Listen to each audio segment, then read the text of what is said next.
মা মানেই একটা আবদারের জায়গা, আর বাবার বাড়ি যেমনই হোক না কেন সেটা কিন্তু রাজপ্রাসাদের সমান।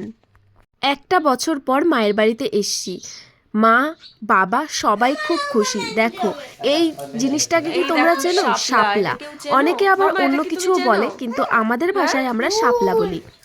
এক বছর পর আমার বর খাবে বলে এগুলো আমার বাবা নিয়ে এসছে বাজার থেকে। এগুলো কিন্তু আমাদের বিলেও পাওয়া যায়। আমাদের বাড়ি যেহেতু গ্রামে, হয়তো বা গ্রামে হলেও আমাদের কিন্তু সবকিছু কিনে খেতে হয়।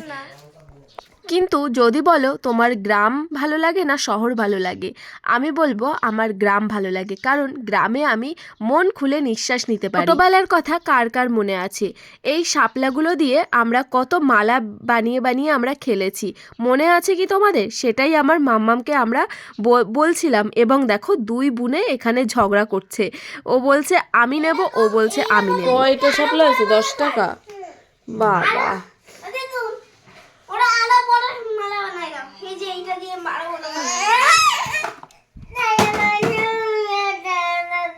মায়ের বাড়ি মানে সুখের জায়গা।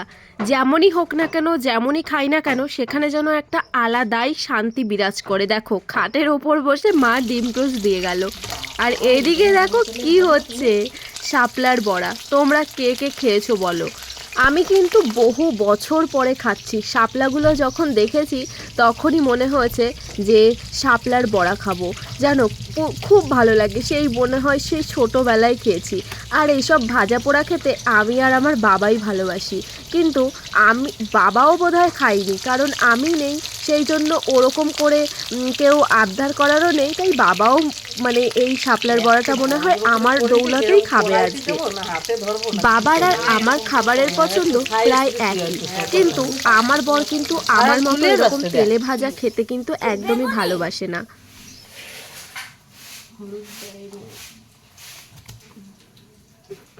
এরকম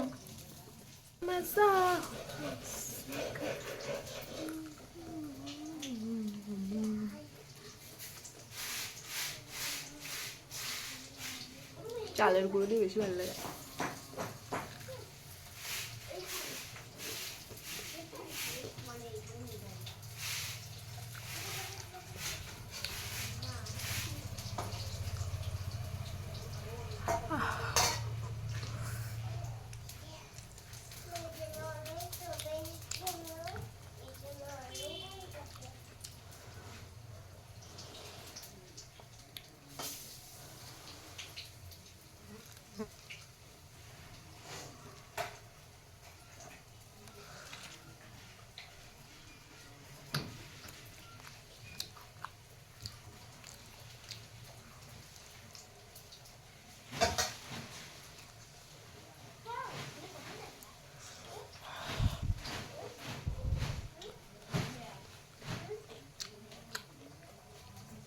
চলো এবার খেতে বসা যাক। গরম গরম শাপলার বড়া আর গরম গরম ভাত।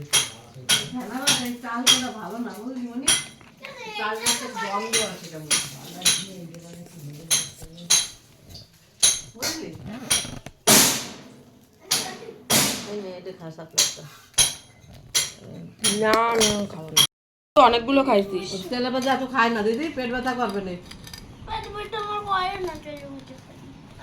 চলো তবে আজকের মতো ভিডিওটি এই পর্যন্তই। আবারও ফিরে আসবো নতুন করে ভিডিও নিয়ে। আর হ্যাঁ, ভিডিওটি কেমন লেগেছে বলতে কিন্তু ভুলো না। টাটা সবাইকে।